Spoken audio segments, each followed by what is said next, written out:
हर महीने सैलरी आती है और उससे पहले ही टैक्स चला जाता है। और फिर सवाल उठता है, 35% टैक्स देने के बाद हमें मिलता क्या है? भारत में एक मिडिल क्लास टैक्स पेयर अपनी कमाई का बड़ा हिस्सा सरकार को देता है। इनकम टैक्स, जीएसटी, पेट्रोल पर टैक्स, बिजली पर टैक्स। लेकिन जब बात आती है सुविधाओं की, तो तस्वीर कुछ और ही दिखती है।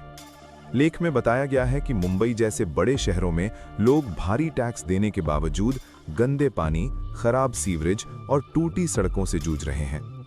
ये सिर्फ एक शहर की कहानी नहीं, बल्कि देश के कई हिस्सों की हकीकत है। सरकार टैक्स इसलिए लेती है ताकि हमें साफ पानी मिले, अच्छी सड़कें हों, सरकारी अस्पताल काम के हों और बच्चों को बेहतर शिक्षा मिल सके। लेकिन सवाल ये है कि क्या हमें अपने टैक्स के बदले वैसी सेवाएं मिल रही हैं जैसी मिलनी चाहिए?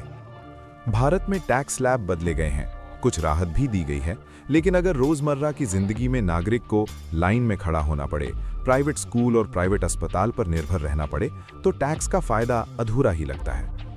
असल समस्या टैक्स देने की नहीं है, समस्या है टैक्स के इस्तेमाल की।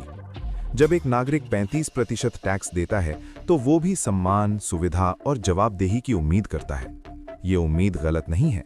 तो अगली बार जब आपकी सैलरी से टैक्स कटे, अपने आप से पूछिएगा, मैं 35% दे रहा हूं, मुझे बदले में मिल क्या रहा है?